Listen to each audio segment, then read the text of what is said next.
There was once a boy named Aron who lived in a quiet town in a quiet house with very quiet thoughts. As a child, Aron was loud, not in volume, but in curiosity.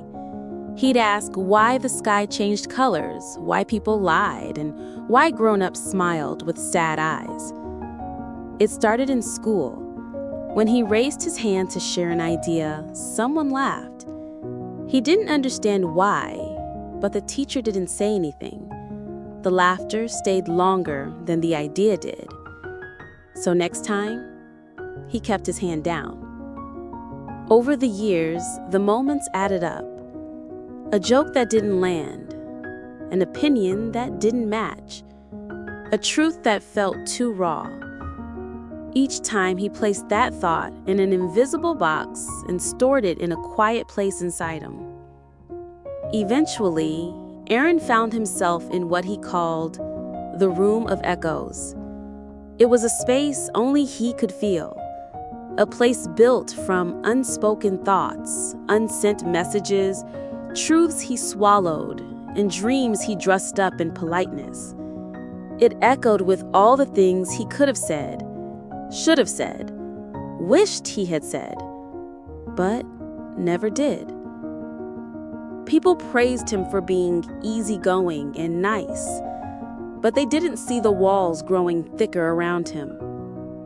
He smiled in meetings when he disagreed. He nodded in friendships that drained him. He stayed silent when he should have said, "Stop." One day, at a family dinner, someone mocked a belief he quietly held dear. He laughed along, hiding the sting.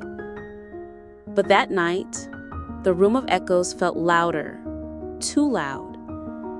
He sat with it, tried to name the noise, and realized he was afraid. Not of conflict, not of rejection, but of being seen.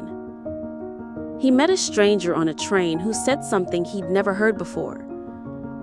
Every time you silence yourself to keep someone, you lose a piece of the person they were supposed to know. It hit him like a key turning in a locked door. That evening, Aron stood in front of a mirror and whispered the truths he had buried, one by one. And as he did, the room of echoes softened. He didn't shout his thoughts to the world the next day, but he started small. He said no when he meant it. He said, "I disagree," without apology. He said, "This matters to me," even when his voice trembled. And every time he did, the room got quieter, until it wasn't an echo chamber, but a space of clarity.